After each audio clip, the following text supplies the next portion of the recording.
Salut à tous, je suis ravi de vous retrouver pour cette nouvelle vidéo. Donc aujourd'hui, on va voir 10 façons, 10 techniques, 10 points essentiels pour mettre une alimentation saine dans sa vie. Et ces conseils sont tirés du très bon livre du docteur Michel Lallemand, Les clés d'une alimentation santé. Je vous mets toutes les références sous la vidéo et on en parle tout de suite.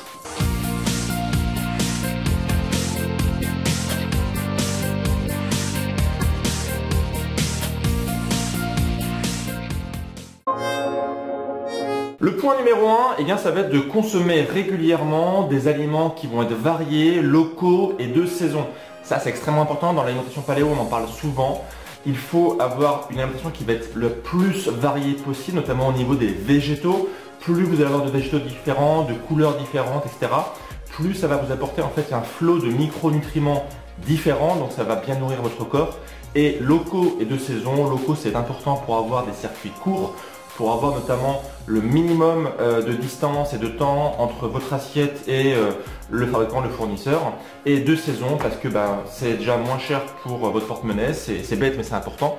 Ça permet aussi de consommer des aliments que votre corps a besoin par rapport à la saison du moment. Par exemple l'été on a besoin de plutôt certains types d'aliments, l'hiver de plutôt d'autres types d'aliments et la nature est bien faite. Tout est bien regroupé, tout est à disposition comme il faut. Donc voilà, un point extrêmement important, des aliments variés, locaux et de saison.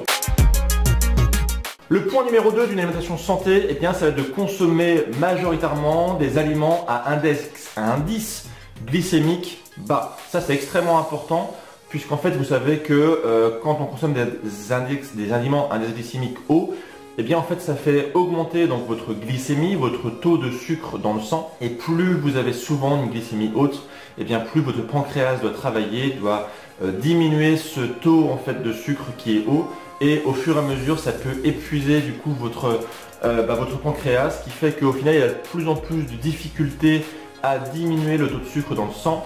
Et au final, ça peut emmener en fait des diabètes de type 2 et ça a des conséquences affreuses sur la santé. J'ai fait d'autres vidéos là-dessus sur le sujet et voilà, donc c'est extrêmement important. Privilégiez toujours les aliments à indice glycémique bas. Le point numéro 3, ça va être d'éviter absolument les graisses toxiques. Alors qu'est-ce qu'on appelle graisses toxiques? Ça va être notamment toutes les graisses qui vont être riches en oméga 6. Vous savez bien que les acides gras essentiels, oméga 6, oméga 3, aujourd'hui, en fait, on a une alimentation qui est extrêmement riche en oméga 6, qui est donc les oméga, on va dire, pro-inflammatoires, donc qui mettent votre corps dans une inflammation quasiment constante, alors que les oméga 3 sont plutôt les acides gras anti-inflammatoires.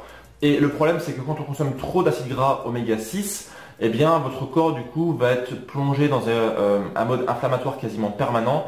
Et donc, ça peut emmener donc, pas mal de pathologies qui sont annexes à tout ça, comme par exemple du cholestérol, des problèmes cardiovasculaires, etc., etc. Donc, absolument privilégier les acides gras oméga 3, c'est-à-dire tous les bons gras, comme les petits poissons gras, comme les graines de lin, comme les graines de chia. Comme voilà, il y a plein d'aliments qui sont importants là-dessus en termes de santé. Et voilà, quand vous consommez des huiles, du gras, dites-vous toujours est-ce que c'est plutôt riche en oméga 6 ou oméga 3, et privilégiez absolument les oméga 3.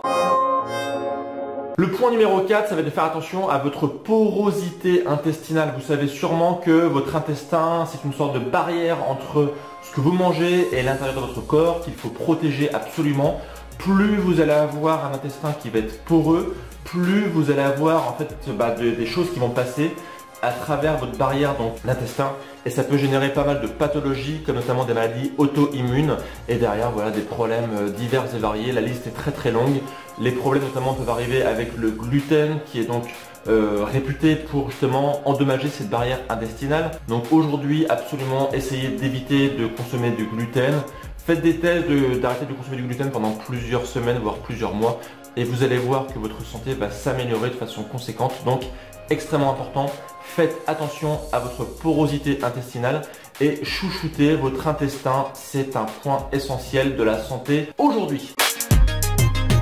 Le point numéro 5, ça va être d'avoir un apport suffisant en vitamines et en oligo-éléments et en bons minéraux. Le problème aujourd'hui, c'est que beaucoup d'aliments qu'on consomme sont très pauvres nutritionnellement.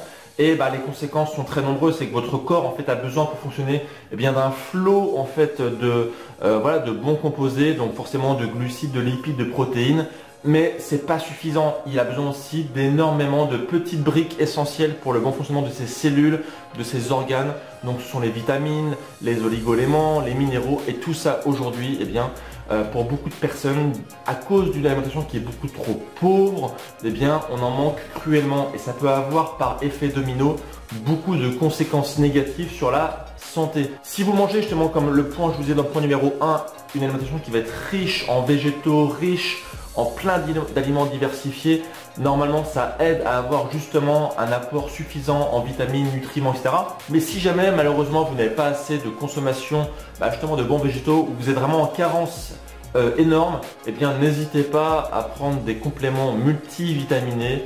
Il y en a des très bons sur le marché, notamment voilà, il y a la gamme Nutriting qui fait des compléments qui sont très bons, qui sont bien dosés, qui ont normalement tout ce qu'il faut, et une petite cure de plusieurs semaines, voire 1 ou 2 mois, eh bien, peut vous aider à retrouver une santé au top et à avoir un corps qui fonctionne beaucoup plus efficacement. Donc n'hésitez pas à faire des cures de vitamines, c'est essentiel pour avoir un corps qui fonctionne en pleine santé. Le point numéro 6 que nous dit en fait le docteur Lallemand dans son livre, donc les clés de l'alimentation santé, eh bien c'est de faire attention en fait à l'équilibre acide-base dans ce que vous consommez. Alors l'équilibre acide-base aujourd'hui il est un petit peu décrié, c'est des bases scientifiques qui ne sont pas forcément hyper claires. Mais dites-vous toujours en fait que lorsque vous consommez un aliment, est-ce que cet aliment va avoir tendance plutôt à mettre votre corps dans un état plutôt positif ou plutôt négatif? Voilà, c'est ce qu'il faut se dire en général. L'équilibre acide-base, bon, il a ses détracteurs, il a ses défenseurs. Ici, on va pas forcément ouvrir le débat. C'est un point intéressant en tout cas qu'il faut parfois étudier. Moi, j'en dirai pas plus sur le sujet, mais je vous mettrai des références du coup sous la vidéo pour en savoir plus sur le sujet. Le point numéro 7 qui est extrêmement important pour moi, c'est d'éviter absolument les cuissons à haute température. La cuisson aujourd'hui, voilà, on va dire que c'est un peu une partie obligatoire de la cuisine moderne et moi-même je cuis, il n'y a aucun souci là-dessus. Par contre, toujours éviter les cuissons à haute température. Évitez toujours de griller les aliments, c'est d'avoir cette petite touche noire qu'on peut avoir sur la viande ou sur les légumes. Déjà, ça détruit en général les aliments, ça détruit les micronutriments, j'en parlais tout à l'heure sur la partie vitamines, etc. Et surtout, en fait, ça va créer ce qu'on appelle des AGE. Donc, les AGE sont des composés toxiques qui peuvent être cancérigènes. Et voilà, si vous en consommez occasionnellement, bon, pourquoi pas à l'occasion, mais quand vous consommez tous les jours, des plats qui ont grillé, qui ont été cuits à haute température, eh bien, vous mettez dans votre corps des composés qui sont hautement toxiques et à la longue, eh bien, ça va abîmer pas mal de choses dans votre corps, ça va vous intoxiquer de façon silencieuse et lente. Donc, absolument, privilégiez toujours les cuissons lentes et voire même, pourquoi pas, même la cuisson à la vapeur si vous le pouvez.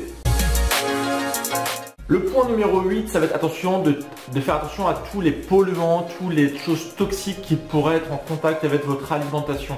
Aujourd'hui, vous pouvez acheter des aliments qui sont sains, mais si vous les stockez, si vous les mettez en contact avec des aliments qui sont des objets qui ne sont pas sains, eh bien vous pouvez avoir un transfert de mauvaises choses. Exemple, l'aluminium. Si vous mettez vos aliments dans l'aluminium, je ne sais pas si vous mettez un aliment qui va être légèrement acide dans de l'aluminium, eh bien ça peut créer une réaction chimique. Ça peut avoir des transferts d'aluminium dans les aliments, ce qui est absolument pas bon pour la santé. Évitez par exemple d'avoir des planches à découper qui sont en plastique, parce que quand vous allez découper vos aliments sur une planche en plastique, eh bien vous allez libérer des micro-composés plastiques que vous allez remettre dans votre alimentation. Préférez plutôt des planches à découper en bois.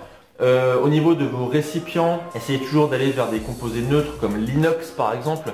Évitez absolument tout ce qui est plastique, parce que le plastique peut mal vieillir et libérer progressivement des composés dans votre alimentation. Donc voilà, attention à tout ce qui est contenant de votre alimentation. Dites-vous toujours qu'il y a un risque possible de transmission de mauvaises molécules, de mauvaises choses, et il faut toujours se dire, est-ce que l'objet que j'utilise ne va pas contaminer une alimentation qui à la base est bonne, qui est saine. C'est un point essentiel là aussi. Le point numéro 9, eh bien, ça va être tout simplement de faire attention à votre hygiène de vie. L'alimentation toute seule n'a aucun sens. Comme je dis souvent, l'alimentation n'est qu'une des 4 parties d'un style de vie sain. C'est comme une chaise en fait, hein. Si vous enlevez un un des pieds de la chaise, eh bien la chaise s'écroule, elle ne peut plus marcher. L'alimentation, c'est le pilier numéro 1. Vous avez aussi le pilier numéro 2, donc qui est l'activité physique. Le pilier numéro 3, qui est le sommeil. Et le pilier numéro 4, qui est le mental. Si vous avez un de ces 4 piliers qui est en mauvais état, eh bien vous allez avoir une santé qui va se dégrader. Et donc ça ne sert à rien de manger sainement si vous avez un sommeil de mauvaise qualité. Ça ne sert à rien de manger sainement si vous ne faites jamais d'activité physique. Votre corps est un tout, il a besoin de ces 4 piliers pour être en très bonne santé. Donc chouchoutez absolument vos piliers, c'est important pour rester en super bonne santé et avoir de l'énergie au quotidien. Et le point numéro 10 dont nous parle le docteur Lallemand, c'est de faire une détox régulière de votre corps. Alors là-dessus, pareil, je serai un petit peu modéré. Je ne suis pas un grand fan de cette notion de détoxification, mais on pourrait par exemple prolonger le débat en disant pourquoi pas à l'occasion de faire un jeûne de 24 heures par exemple, ça peut être une bonne idée, de mettre son système digestif au repos pour par exemple avoir le temps de bien digérer, d'avoir un système qui va permettre aussi de se nettoyer en reposant votre estomac, votre système digestif. Nos ancêtres par exemple ne mangeaient pas 4 repas par jour ou 3, voilà. Nos ancêtres étaient plutôt dans un mode où ils restaient souvent plusieurs jours sans manger et puis parfois voilà, on trouvait une source de nourriture, donc là on compensait. Mais clairement c'est vrai qu'aujourd'hui on aurait peut-être tendance à trop manger, donc à l'occasion, peut-être faire 24 heures de jeûne, pourquoi pas, ça peut être une excellente solution pour se mettre au repos et repartir sur des bonnes bases. Donc voilà les 10 conseils du docteur Lallemand dans son livre Les clés de l'alimentation santé. Si vous aussi vous voulez mettre tout ça en pratique, j'ai créé une formation d'1 heure où je vous explique tout ça pas par pas, où je vous prends par la main et je vous explique comment faire concrètement pour mettre en place une alimentation santé, pour être au top, pour avoir de l'énergie, pour mettre au silence les maladies de civilisation, pour voilà, avoir justement une source idéale d'alimentation pour être au top sur sa santé. Et donc pour la télécharger, c'est extrêmement simple. Vous avez le i comme info en haut à droite de cette vidéo ou le lien dans la description et vous aurez aussi un lien à la fin de cette vidéo où vous pourrez donc avoir accès immédiatement à cette formation d'1 heure. C'est gratuit, n'hésitez pas. Et moi, je vous retrouve très vite pour de prochaines vidéos. Et d'ici là, bien sûr, prenez soin de vous. Ciao!